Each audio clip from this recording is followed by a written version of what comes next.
Salut les amis, alors je vous fais une petite vidéo pour vous montrer comment installer MySQL sur votre PC pour le faire bosser avec PHP Storm et surtout le projet qu'on est en train de faire. Donc déjà, vous allez avoir besoin de PHP Storm et d'internet. Je vous passe le lien du téléchargement dans la description de la vidéo, ce sera beaucoup plus simple. Il suffit, soit vous avez le lien, et dans ce cas il suffit de cliquer sur le bouton qui est juste ici. De toute façon c'est compatible pour les PC 64 et 32. Ça marchera pour tous les PC, et il me semble que vous êtes tous sur Windows. Pour les autres, vous pouvez revenir avant, et choisir la version qui vous convient. Donc une fois que vous avez téléchargé, vous verrez le launcher, c'est un installeur. Voilà.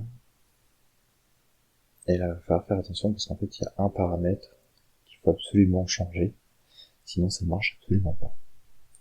Ce que je vous conseille, c'est de faire une installation full, parce qu'en fait, du coup, vous allez avoir plein de composants qui vont vous permettre de voir l'état de votre serveur MySQL. J'ai essayé d'installer que le serveur, ça va être très très chiant, je dirais. Pendant que ça s'installe, on va le mettre de côté, et on va se mettre sur PHP Storm. Et alors, une chose à modifier, ça va être le database URL que vous avez rentré ici. Normalement, avant, c'était SQLite, c'était le chemin qui était ici. Et alors là, vous le changez pour MySQL. Donc, en fait, ici, c'est le user. Ici, c'est le password. Et ici, en fait, c'est la database name. Et ici, la version du serveur. On va se mettre en 5.6, puisque c'est comme ça que ça marche. On va faire plusieurs tests, et je vous assure qu'il faut pas trop y toucher. Il n'y a rien d'autre à changer nulle part. Tout se fait automatiquement. Évidemment, je vous mettrai cette ligne-là dans la description aussi, pour que vous puissiez directement la copier-coller. Ce qui, en fait, ce qu'il va falloir faire attention, c'est à ce petit truc-là, ça va être le port sur lequel votre serveur va être lancé. Il va falloir vérifier, alors normalement MySQL le gère tout seul, mais il faudra vérifier que votre port est bien ouvert. Donc, pour le vérifier, bon, on va pouvoir vérifier tout de suite, je sais pas s'il l'a fini, s'il l'a déjà fait.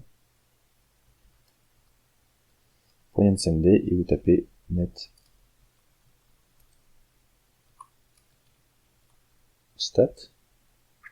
Et en fait, là, vous allez voir tous les ports qui sont ouverts sur votre PC.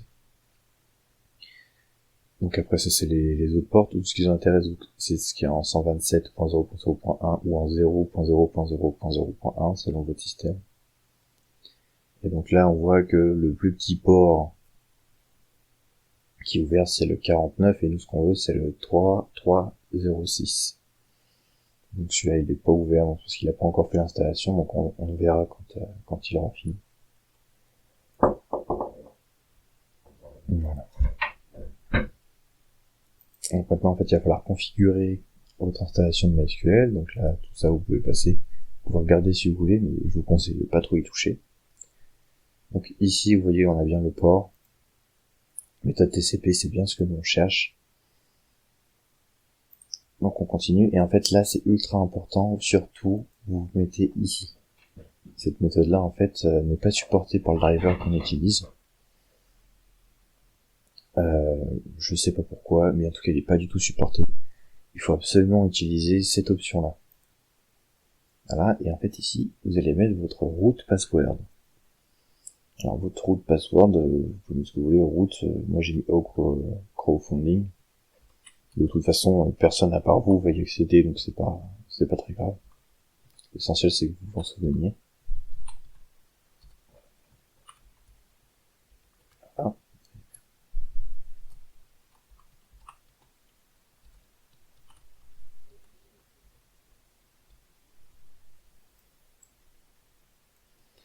C'est le matin, j'ai un peu de mal. Voilà. Et ici, donc on s'en fout s'il est faible, hein. De toute façon, personne va venir. Enfin, il est en local, donc personne viendra sur votre serveur.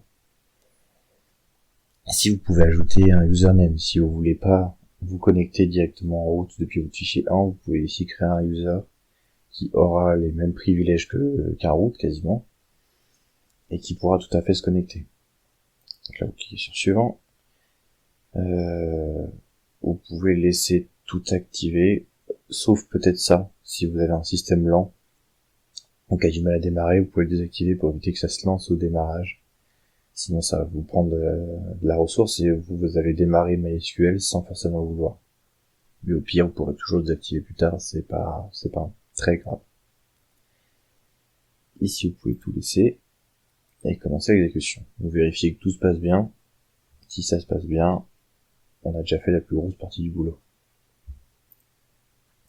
Donc ensuite, il va vous demander de configurer absolument tous les composants. Vous pouvez passer, c'est assez rapide. De temps en temps, il vous demande votre password.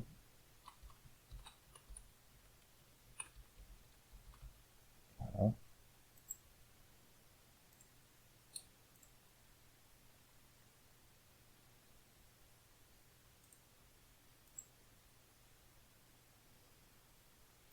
Nous, on s'en fiche du shell, ce qu'on va avoir besoin, c'est du workbench.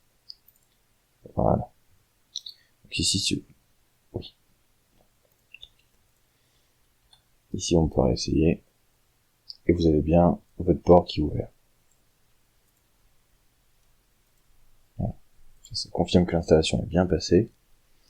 Donc ici, vous avez votre connexion. Donc c'est ce qui va vous permettre de vérifier. Si ça se lance comme ça, c'est déjà que la connexion marche, et que le port est ouvert, et que votre mot de passe est bon. Donc là, on est pas mal. Ici, vous pouvez voir le statut de votre serveur. Vous pouvez voir qu'il en marche. Vous avez tous les détails. Au cas où, il me semble que vous pouvez gérer quelque part la connexion, mais ça, vous verrez vous-même. Et vous avez ici les clients de connexion. Donc, on peut le mettre de côté. Donc, user, on tape le user qu'on a rentré. Le password, celui que vous avez choisi. Vous pouvez mettre le même. Hein. Et la DB name, je vais mettre la même chose. Alors, il me semble que c'est tout en minuscule. Voilà, je vais changer ça. Il me semble qu'il arrive à la créer lui-même. En fait, il va réussir à créer la base lui-même si elle n'existe pas. Pour tester, donc on fait un Symfony serve.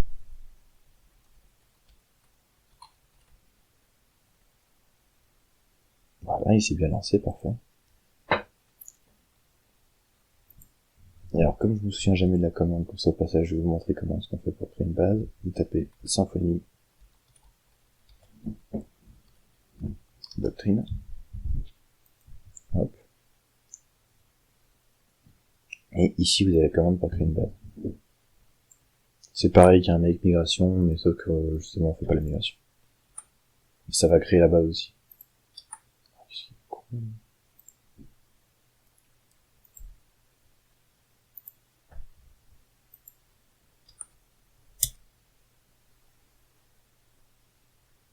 Voilà. Il a bien créé la base avec la connexion par défaut. Donc la connexion par défaut, c'est celle-là. Puisqu'en fait, si vous voulez comprendre, dans votre config, dans les packages, voilà, vous avez le doctrine. Et en fait, ça, c'est la connexion par défaut, donc c'est l'URL.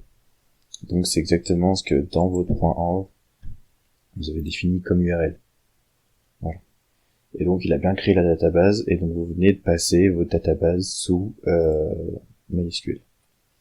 Après, vous pouvez refaire les load fixtures et toutes les autres instantiations pour avoir votre base.